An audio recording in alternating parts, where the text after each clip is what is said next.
Qui ne connaît pas les amours? Des chiffres et des lettres, question pour un champion, money drop, qui veut gagner des millions? N'oubliez pas les paroles, les 12 coups de midi, mais aussi la France a un incroyable talent, le meilleur pâtissier, Koh-Lanta, Fort Boyard.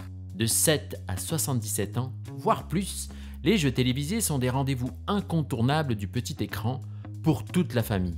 Divertissants, instructifs, captivants, ils s'invitent dans nos foyers aux heures de grandes écoutes et font la joie des aficionados du buzzer, des intellos, des warriors, des stratèges. En un mot, ils ne laissent personne indifférent. Mais connaissez-vous leurs véritables histoires? Qui sont ces cerveaux enflammés, capables d'imaginer des scénarios rocambolesques qui sauront tenir en haleine des millions de téléspectateurs? Comment écrit-on un scénario de jeu? Comment le produit-on? Qui sont celles et ceux qui vont travailler d'arrache-pied pour que l'imagination d'un scénariste tout seul, dans sa chambre, devienne un succès planétaire? Vous n'avez pas la réponse? Ne vous inquiétez pas. Nous allons vous éclairer. Écoutez cette série de podcasts initiée par la SAGE, la Société des auteurs de jeux, et plongez dans un univers mathématique, poétique et spectaculaire.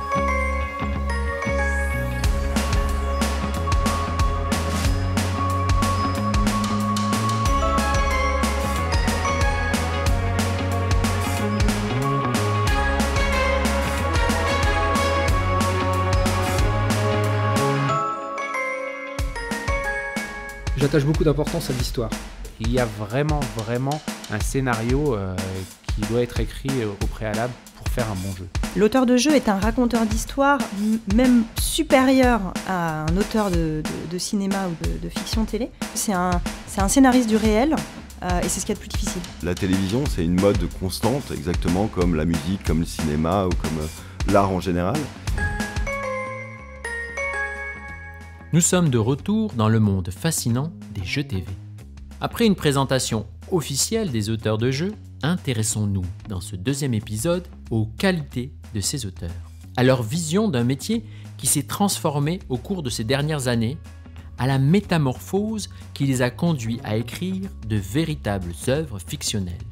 Parce que sans aucun doute, l'auteur d'hier s'est mué en raconteur d'histoire d'aujourd'hui, en scénariste capable de vous projeter dans des univers imaginaires peuplés d'histoires fabuleuses.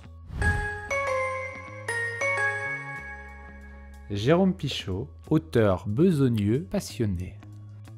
Il y a plusieurs étapes clés dans la création d'un jeu et on peut avoir l'idée d'une promesse d'un jeu qui peut être un point de départ. On peut avoir l'idée d'une mécanique de jeu qui peut être un autre point de départ. On peut aussi avoir l'idée d'une typologie de jeu, un jeu d'aventure, jeu de questions, ça peut être aussi un autre point de départ. En fait, il y a plusieurs points de départ, plusieurs étapes clés et il va falloir à chaque fois construire autour de ces étapes pour avoir un produit final. Delphine Plantive, directrice de la création et du développement chez ALP. Je suis une aventurière joueuse en quête de la prochaine idée. Alors pour créer un jeu, il y a des étapes incontournables, mais qu'il faut contourner, qui sont l'enjeu, pourquoi je joue, les règles du jeu, comment je vais jouer, et le moment où quelqu'un va gagner. Et aussi, surtout, quelqu'un va perdre. Et c'est souvent plus intéressant de savoir qui perd et comment, et c'est souvent plus fort que de savoir qui gagne. Je m'appelle Benjamin Grammage, je suis concepteur de jeux depuis maintenant quasiment 12 ans. Je travaille principalement pour la télévision, je crée des jeux, surtout des épreuves, pour des jeux d'aventure ou pour de la télé-réalité. Alors la création d'un jeu, alors c'est compliqué cette question parce qu'au départ je me pose pas trop la question parce que je veux pas me formaliser. Si je commence à me mettre une méthode dans ma tête, j'ai peur que ça me bloque pour la suite. Donc répondre à cette question comment on crée un jeu, c'est compliqué pour moi et je veux pas trop y réfléchir. Néanmoins, je pense que la création d'un jeu c'est avant tout une idée qui surgit dans la tête. Et je pense que pour le coup, c'est plus, pour moi en tout cas, d'abord l'univers. C'est l'univers qui surgit dans ma tête. Et une fois que tu as l'univers, c'est plus facile de créer des règles du jeu que l'inverse, je trouve. Sylvain Diffior, producteur de jeux télévision, entre autres, et moi je me qualifierais comme un raconteur d'histoire. Je pense pas que dans un jeu il y ait des moments incontournables, mais en tout cas tu as forcément des codes de mécanique qui sont incontournables, comme l'élimination. Voilà, je connais pas de jeu qui fonctionne sans qu'il y ait d'élimination et à la fin il ne reste que des candidats, et la finale.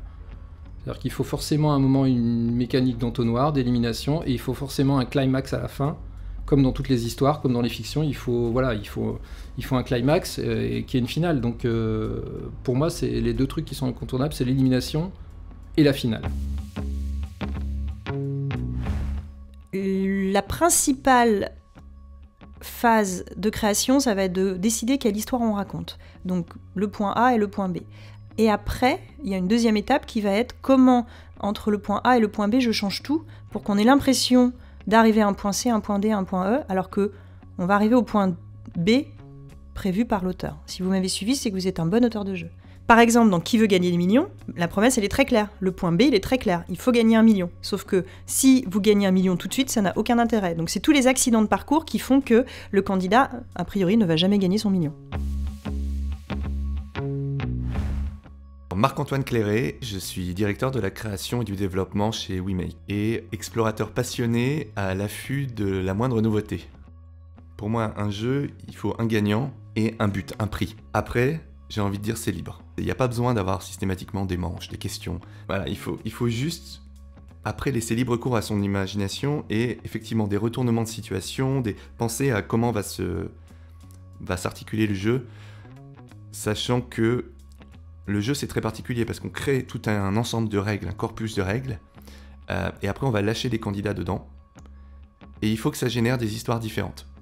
Donc on crée toute une matrice en fait. Voilà, on crée une matrice avec des points de passage, des éléments de scénario et tout ça, avec des gimmicks, des choses que va répéter l'animateur et tout ça, mais après on est très libre de la façon d'obtenir ce gagnant, ou ces gagnants à la fin. Aurélien Lipiansky, je suis président et fondateur de la société Touko, qui est une société de création et de production de jeux télé. Je suis joueur maladif et compulsif, mais je me soigne. Les étapes clés de la création d'un jeu commencent tout d'abord bien sûr par l'idée générale, l'idée de départ, et aller vérifier que cette idée n'existe pas, ou en tout cas si elle a existé, de comprendre la forme dans laquelle elle a été réalisée.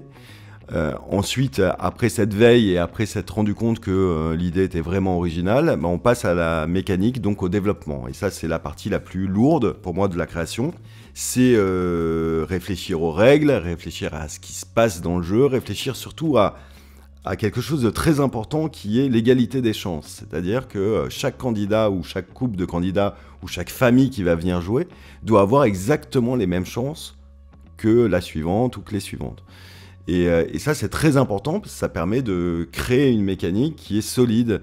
Une mécanique de jeu, c'est de l'horlogerie suisse, vraiment. Ça doit être ultra carré. Et donc, c'est souvent dans ces moments-là qu'on se rend compte de savoir s'il y a des failles ou pas dans sa mécanique et justement de retravailler pour qu'il n'y en ait pas. Et ensuite vient évidemment les simulations. Donc, essayer de se rendre compte quelle expérience on a en tant que joueur et en tant que téléspectateur. Parce que parfois un jeu peut être très sympa à jouer, mais à regarder peut être très ennuyeux. Ça a été le cas par exemple de Trivial Pursuit, qui est un jeu qu'on adore jouer en famille, mais quand on le voit à la télé, c'est pas très intéressant parce qu'on s'attache pas forcément aux candidats et à leur histoire. Et ensuite, c'est toute la fabrication de ce qui va englober l'idée et le format, c'est-à-dire réfléchir à l'ambiance du jeu, à son décor, à sa musique, à ses lumières, à ce qu'on a envie de donner comme ton au jeu qui va bien évidemment lui donner une naissance et lui donner des caractéristiques très propres. On peut prendre plein de jeux différents, mais si on prend Qui veut gagner des millions, qui reste une énorme référence, je pense que ce format a autant marché aussi parce qu'il arrivait à casser tous les codes de ce qu'on connaissait jusqu'à ce qu'il arrive. Quand le jeu est arrivé en 1999, il n'existait pas de jeu dans une ambiance sombre, sordide, avec une musique latente, avec ce battement de cœur pendant toute l'émission, et surtout avec un gain qui n'avait jamais été offert dans un jeu télé. Et je pense que c'est ça le principal à réfléchir quand on crée un jeu, c'est à se demander si son idée elle est vraiment originale, et si elle apporte vraiment des nouveautés, et si elle arrive aussi à casser certains codes. Quand on arrive à casser des codes, c'est extraordinaire. J'ai pris l'exemple de Qui veut gagner des millions. Le maillon faible a été un un super casseur de code aussi, parce que pour la première fois, une animatrice se comportait mal avec les candidats, et les candidats se comportaient mal entre eux. Deal or No Deal, Apprendre ou à laisser, est resté pour moi aussi un format très important, parce que ce jeu ne reposait que sur la chance. C'était le premier jeu qui ne reposait que là-dessus, et sur son intuition. Mais The Wall, récemment, a aussi cassé les codes en arrivant avec un dispositif énorme, un mur de 15 mètres de long, avec un jeu du fakir qu'on connaît, mais fait d'une façon beaucoup plus moderne. Et donc je pense que tous ces éléments-là sont ultra importants à mettre en place dans la création d'un jeu.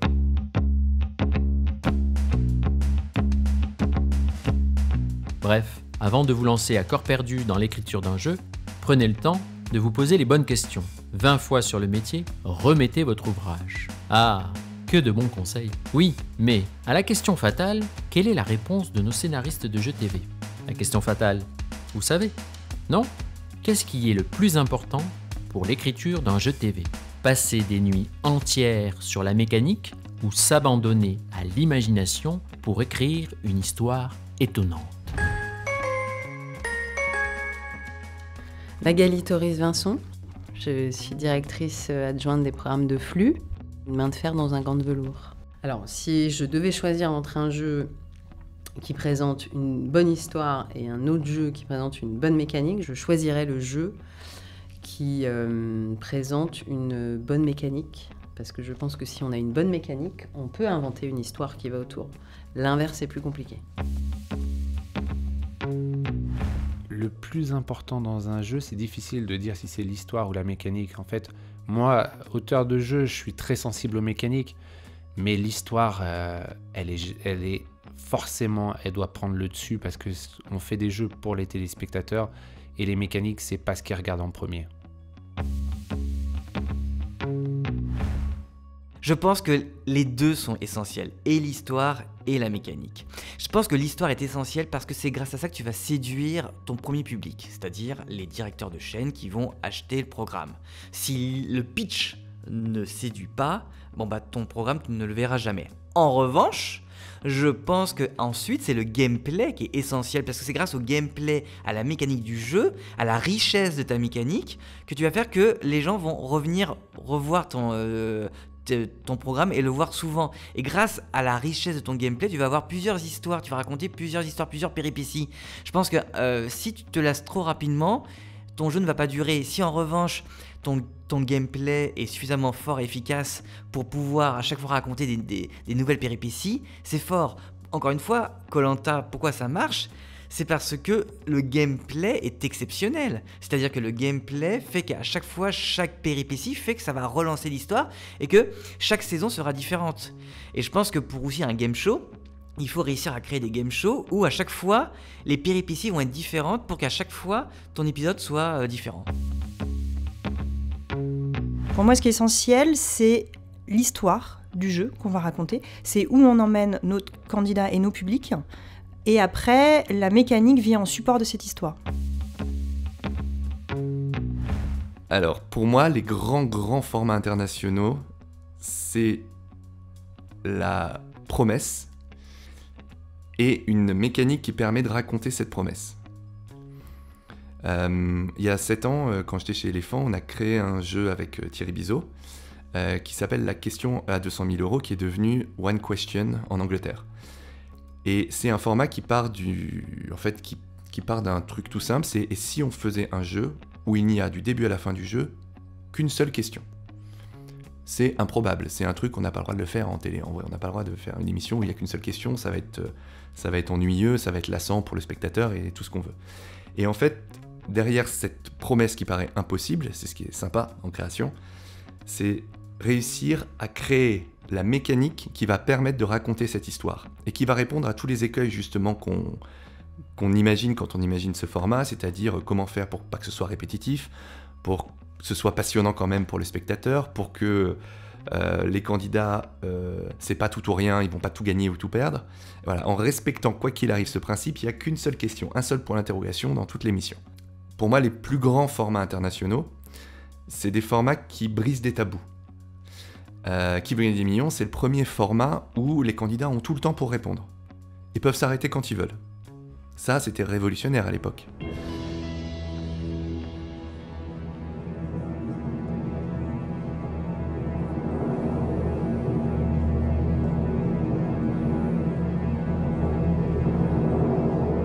C'est la première fois qu'on répond à une question à 1 million d'euros. Moi aussi. Vous avez pris un drôle de risque. Je rappelle quand même que vous étiez certaine de pouvoir me dire « Je pars avec 300 000 euros, 2 millions de francs ». Aujourd'hui, dans le marché des formats, le dispositif est aussi important que la mécanique. C'est-à-dire que je pense que dans les années 90-2000, on était beaucoup plus centré sur la mécanique du jeu, c'est-à-dire sur les règles, sur comment on allait faire pour gagner de l'argent ou perdre de l'argent ou gagner des cadeaux. Et que depuis les années 2010, on est beaucoup plus centré sur l'identité du jeu. Il faut pouvoir sortir une phrase qui résume le jeu. Le jeu des boîtes, le jeu du mur, avoir un dispositif ultra reconnaissable qui devient même iconique. Et aujourd'hui, bien évidemment, une mécanique, ça reste ultra important, mais il faut aussi réfléchir au dispositif qui est mis en place pour que le jeu soit vraiment original et unique. Moi, je pense qu'un auteur de jeu doit être un raconteur d'histoire au même titre qu'un scénariste. On doit partir d'un principe de début, raconter une histoire, avoir une fin, avoir des rebondissements, avoir ce qu'on appelle des arches en fiction, même si je ne fais pas de fiction. Pour moi, c'est les accidents de la mécanique. Pour moi, c'est la même chose. Il faut raconter, il faut être capable... Quelqu'un qui sait raconter une bonne fiction, à mon avis, sait raconter un bon jeu. Et quelqu'un qui sait inventer un bon jeu doit pouvoir écrire un scénario de fiction aussi. Pour moi, c'est la même chose. Pour moi, un jeu est une création, en tout cas. Enfin, je trouve que c'est un... À la fin, ça donne quand même une œuvre, et sans ces concepteurs de jeux-là, ça ne marcherait pas, parce qu'un jeu qui fonctionne s'appuie sur une mécanique qui est en général savamment pensée pour pouvoir répondre justement à toutes les éventualités d'égalité, d'abandon, voilà, que sais-je. Et en effet, dans un jeu bien fait, on raconte une histoire avec un début, un milieu, une fin. Un jeu plat dans lequel il n'y a pas de rebondissement, c'est pas intéressant. De la même façon qu'un scénario, une série, un court-métrage, un livre, voilà. S'il n'y a pas de rebondissement, s'il n'y a pas de suspense, si on n'alimente pas la curiosité du lecteur ou du téléspectateur, ça ne marche pas. Et ça, il faut pouvoir le concevoir, il faut pouvoir le créer, et il faut que ça fonctionne à tous les coups surtout. D'ailleurs, sur Gulli, le jeu est un genre qui est très fédérateur, et dans lequel on a beaucoup investi par le passé. Et on était très triste de ne pas pouvoir comptabiliser ces investissements qui, à notre échelle, étaient très importants. C'était même les plus importants de la chaîne, parce qu'un beau jeu, ça coûte cher. Enfin, en tout cas en plateau, etc. Donc nous, c'est vrai que c'est une question qu'on se pose depuis un petit... Enfin, en tout cas, moi, à titre personnel, je me la pose depuis un moment, parce que je ne comprends pas. Je n'arrive pas à résoudre ce mystère. Je ne comprends pas pourquoi on ne considère pas les auteurs de jeux comme des scénaristes, enfin comme des auteurs en tout cas, des créateurs, quoi. Parce que pour moi, c'en est une. Ce sont des œuvres. Je pense que créer un jeu, c'est comme écrire un scénario de cinéma. C'est-à-dire, c'est s'imaginer ce que les protagonistes vont faire dans notre propre création. Bien évidemment, après, il y a la réalité. On écrit des dialogues et on peut pas s'imaginer s'ils vont être dit exactement de la même façon dont on les a, nous, écrits. Et pour un jeu, pour moi, c'est la même chose. C'est-à-dire qu'on va vouloir raconter une histoire, on va vouloir écrire une histoire. Mais c'est vraiment ce qu'on fait quand on écrit un jeu. C'est-à-dire qu'on se dit, ah tiens, on aimerait bien que les candidats fassent ça, qu'ils aillent là, qu'ils aillent jusqu'à la finale et qu'ils gagnent beaucoup d'argent, ou justement non, qu'ils aillent jusqu'à la finale et qu'ils perdent tout à ce moment-là. Donc en fait, on est effectivement un peu des scénaristes. Après, quand c'est plus dans nos mains, bah, c'est pas nous qui décidons. Et la réalité fait que souvent son scénario, il est différent parce que les candidats sont des gens vrais et qui vont apporter quelque chose de plus justement au jeu qui va faire que ça va pas être forcément tout ce qu'on a imaginé dans nos têtes. Il y a une chose très simple, c'est qu'aujourd'hui, de toute façon, tous les genres convergent. Aujourd'hui, avec les plateformes, on écrit le jeu comme une série, on écrit les séries comme des jeux. Il y a des séries où on doit prendre des décisions quand on regarde la série, on clique sur à gauche ou à droite et il se passe des choses différentes. Donc les écritures convergent. Donc de toute façon, voilà, les scénaristes aujourd'hui doivent penser aussi à des éléments de mécanique et tout ça, les scénaristes de fiction, et les auteurs de jeux deviennent de plus en plus des scénaristes, à mon avis. L'auteur de jeu est un raconteur d'histoire même supérieur à un auteur de cinéma ou de télé, enfin de fiction télé, parce qu'en fait ça ne se voit pas.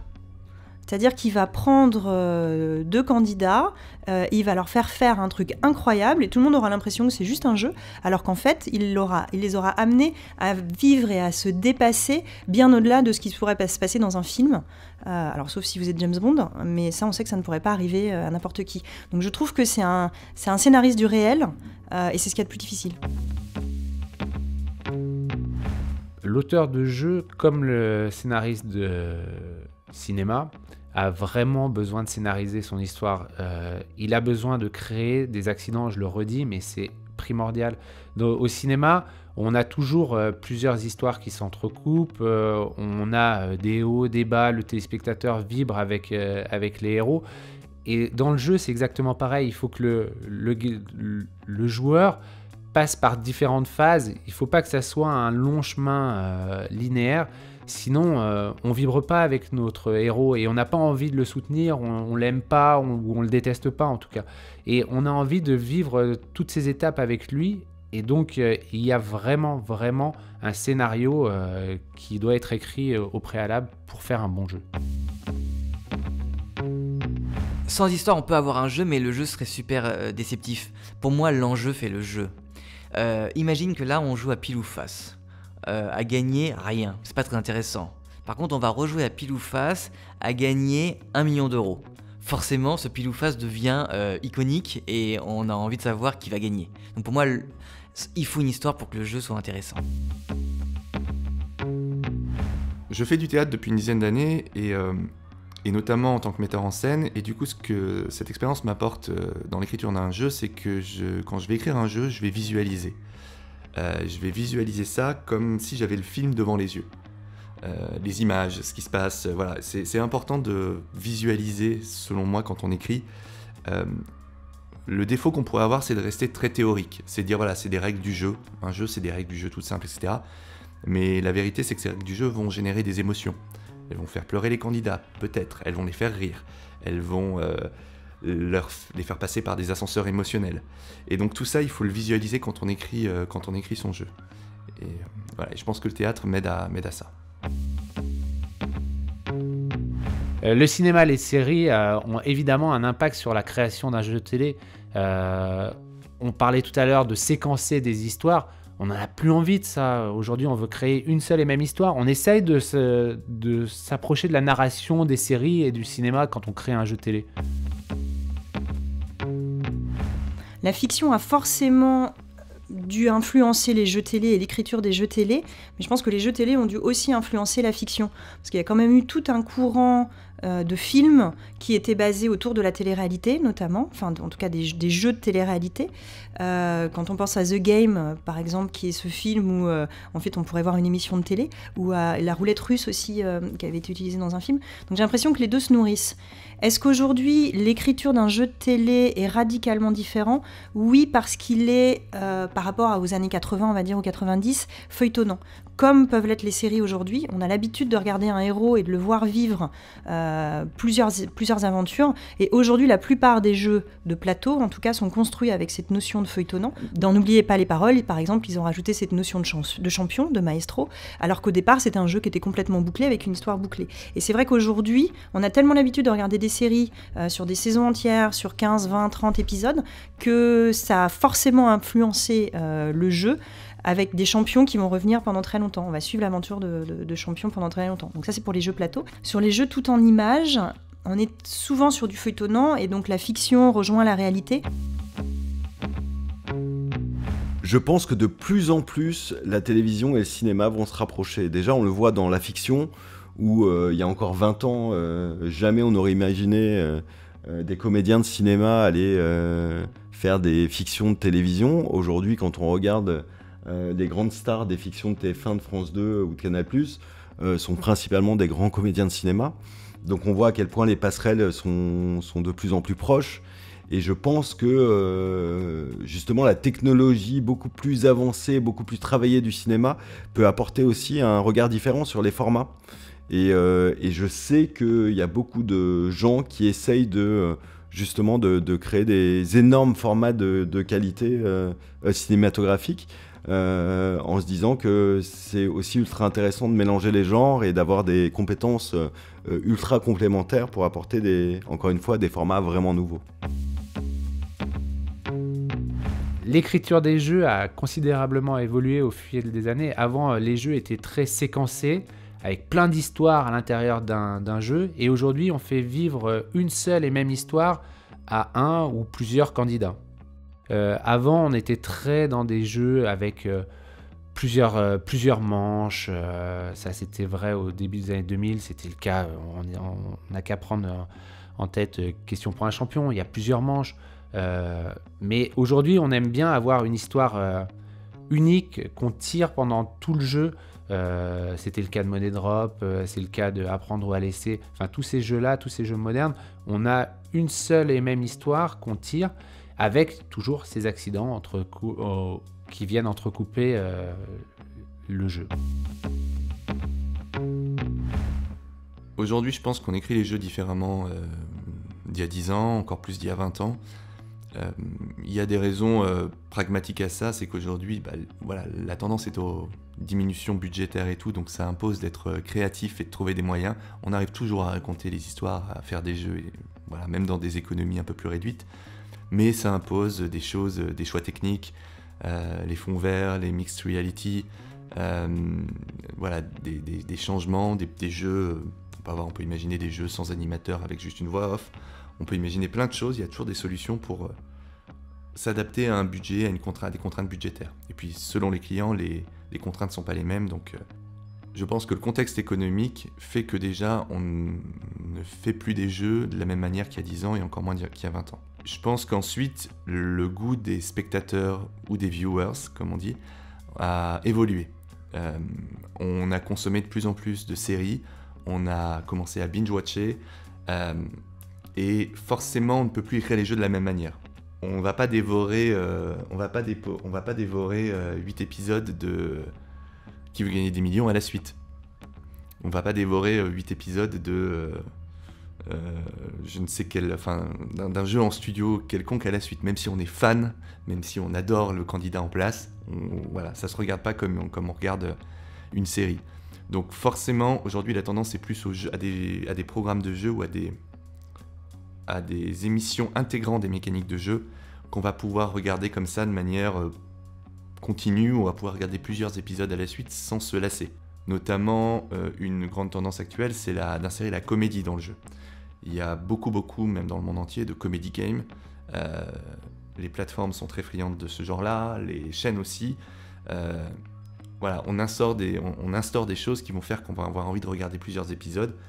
La comédie, c'est une des façons les plus simples de le faire, parce que le rire, c'est quelque chose de naturel. Je pense que ça devient toujours de plus en plus compliqué de faire des jeux, parce que, en télévision en tout cas, on cherche à tout prix à les simplifier. C'est-à-dire que je pense qu'il y a 10-15 ans, on pouvait créer des jeux avec des règles un peu plus compliquées. Je pense que Fort Boyard, il y a 10-15 ans, il y a 30 ans quand ça a été créé, ça pouvait paraître un peu compliqué. C'était un jeu de rôle avec des personnages, etc. Et on avait peut-être un peu du mal à l'imaginer. Je pense que maintenant, il faut vraiment des jeux très simples, une mécanique très simple. Et d'ailleurs, on le voit, c'est la tendance en ce moment dans les game shows. C'est vraiment, on trouve une mécanique de jeu qu'on duplique pendant 40-50 minutes. Donc les jeux doivent être de plus en plus simples, mais en plus, ils doivent être quand même de plus en plus impactants. Donc c'est compliqué parce qu'il faut créer des jeux simples qui soient super spectaculaires. Donc je trouve que c'est de plus en plus dur parce que plus faire simple, c'est compliqué en fait. Je pense que la création évolue d'année en année et je ne sais pas si on peut dire que année après année, on fait exactement le même métier. Parce que tout évolue en fonction de la mode. La télévision, c'est une mode constante, exactement comme la musique, comme le cinéma ou comme l'art en général. Et il faut toujours s'adapter à ce qu'est la mode. Et aujourd'hui, par exemple, la mode des jeux télé, c'est des jeux à gros dispositifs. C'est-à-dire qu'on n'arrivera jamais à révolutionner un jeu en arrivant juste avec une mécanique aujourd'hui. Peut-être que ça sera faux, ce que je suis en train de dire demain, mais en tout cas, aujourd'hui, les chaînes de télévision, qu'elles soient françaises ou internationales, recherchent le nouveau dispositif pour pouvoir en créer un événement. Et en fait, c'est ça qui est ultra important, c'est qu'avec l'arrivée des plateformes, les chaînes, quand elles vont prendre le risque d'aller mettre un nouveau programme à l'antenne, et notamment un jeu, elles vont vouloir imaginer tout ce qui est marketing autour et comment elles vont pouvoir créer un événement. Le dernier en date, c'est vraiment The Wall, où à chaque fois qu'il arrivait dans un pays, et en France particulièrement, TF1 en a fait un vrai événement, avec des affiches 4x3 partout, avec une vraie communication sur les antennes, pour arriver avec un vrai produit qui était vraiment nouveau, et qui allait apporter énormément de satisfaction aux gens, parce que c'était nouveau et incroyable, avec ce mur incroyable, etc. Et je pense donc qu'aujourd'hui, on imagine et on crée des jeux vraiment avec la mode. Et la mode change énormément. Par exemple, le jeu télé, il y a plein de moments où c'est pas la mode. En ce moment, c'est moins la mode. Mais ça reviendra, puisque ça revient toujours.